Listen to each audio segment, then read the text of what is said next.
There are a wealth of great tools, techniques and methods that team leaders can apply to our professional practice.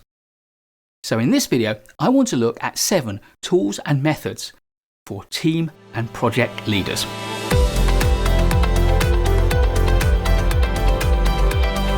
My first method is a way to get people to honour their commitments, and I call it the Jiminy Cricket effect. Because in the film Pinocchio, Jiminy Cricket was Pinocchio's conscience. And the fact is that most people have integrity. If they say they're going to do something, then they will want to do it. The problem is when you ask people to do something, sometimes Jiminy Cricket is asleep and doesn't notice the commitment that is made. So to get the Jiminy Cricket effect to work, you first have to wake up Jiminy Cricket. You have to say to somebody, have you got a moment? And wait for them to notice that it's a question and to reply.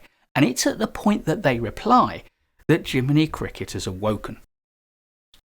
Now, in order to make sure that Jiminy Cricket really notices the commitment, the second thing that you have to do is, having explained what you want them to do, you need to look them in the eye and ask them, will you do it?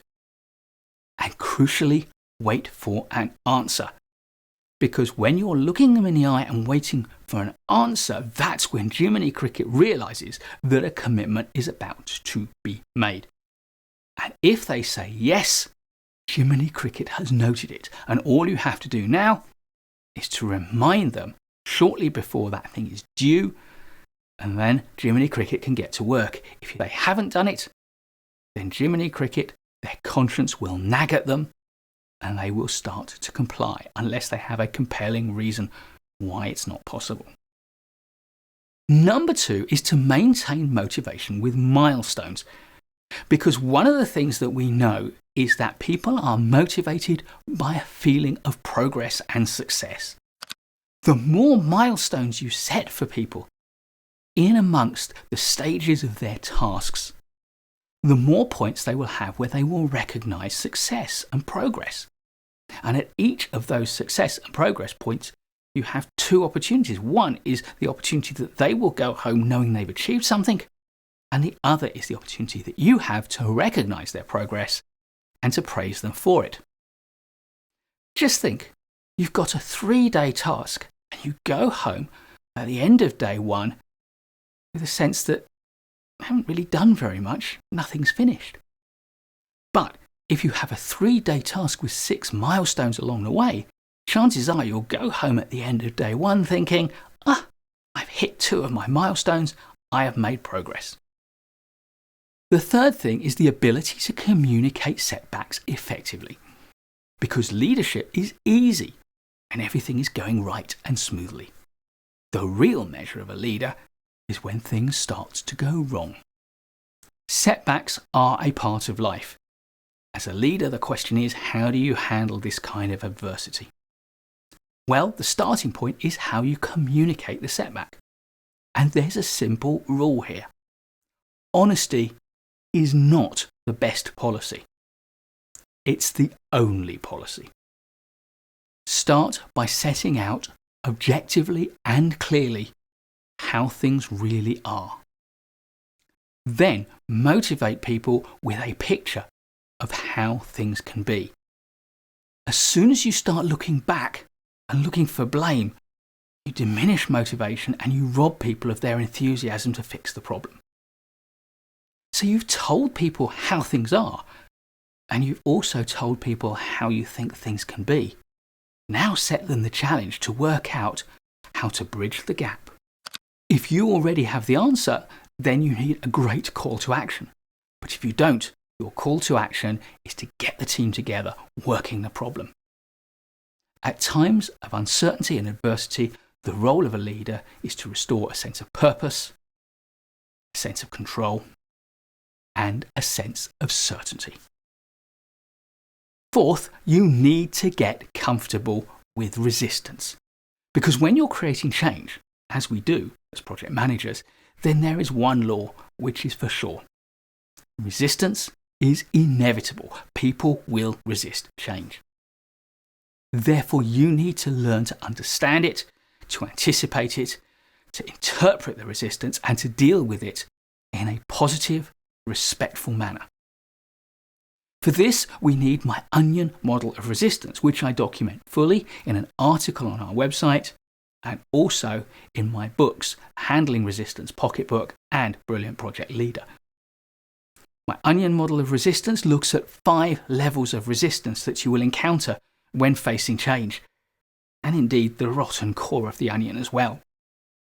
You first need to recognize that some people will not understand the need for change, and others won't understand why you have chosen the change you have. Some people won't like the change you're creating, and some people will not feel comfortable with change at all. And finally, some people will have some sort of a grudge, and regardless of the nature of the change, they will take it as an opportunity to complain. When you understand these levels and you build a tool set for dealing with each, you'll stop looking at resistance to change as something to fear, and you'll start to see it as something to embrace, as a sign that you're making progress.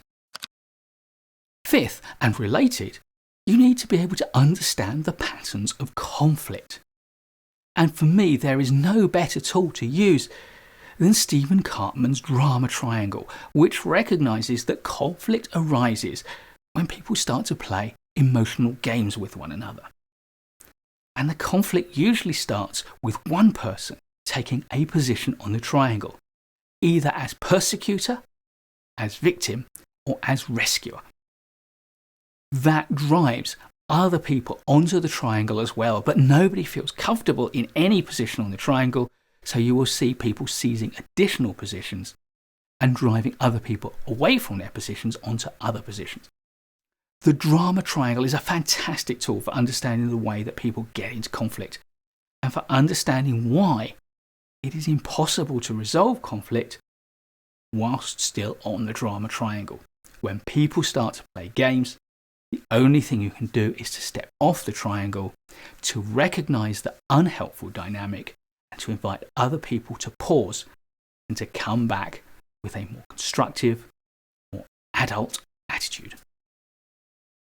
Sixth, teams need a name. If you want a team to cohere, one of the simplest and most powerful things you can do is to give the team a name, an identity. Because after all, we all carry identities. We all identify with organizations that have names and very often brands. We all know the name of the place with which we identify and the family with which we identify. So why would a team be any different? Find a good name for your team. Make sure it's one that everyone within the team can understand and accept, and then start to use it. My final tool is what I call the scope process. It's a 5-step process for dealing with any setback, any challenge, anything that makes you think, how am I going to deal with this? And the first stage in the scope process is to stop, to pause, rather than rush in and respond emotionally without careful thought. The second step is to clarify what's really going on. What did that person say? What are the facts? Gather the evidence. Ask questions before you evaluate what you're going to do. And then the O stands for options. What are your options? What are the ways that you can respond? And now, having identified what those options are, you can evaluate which are the ones that are going to be helpful and which aren't, and what the correct sequence is. How are you going to move forward? Because when you're ready to move forward, the P stands for proceed. Take the actions that you have identified. But critically, always evaluate how you are progressing. Are the actions you're taking having the effect that you hoped for and intended? If they are, continue with your planned process. If they're not, stop. Clarify what the issue is. Think up the options to correct things, and then proceed and evaluate how you're doing. Team and project leadership are challenging disciplines. And as a team leader, as a project manager, the one thing that will really help you is to gather as big a toolkit as you can of methods, ideas, techniques that you can use at the drop of a hat to resolve some of the challenges that you will face. Please do give a thumbs up if you've learned from this video. I'll be creating loads more great project management content, so please do subscribe to this channel and hit the notification bell so you don't miss any. And I look forward to seeing you in the next video.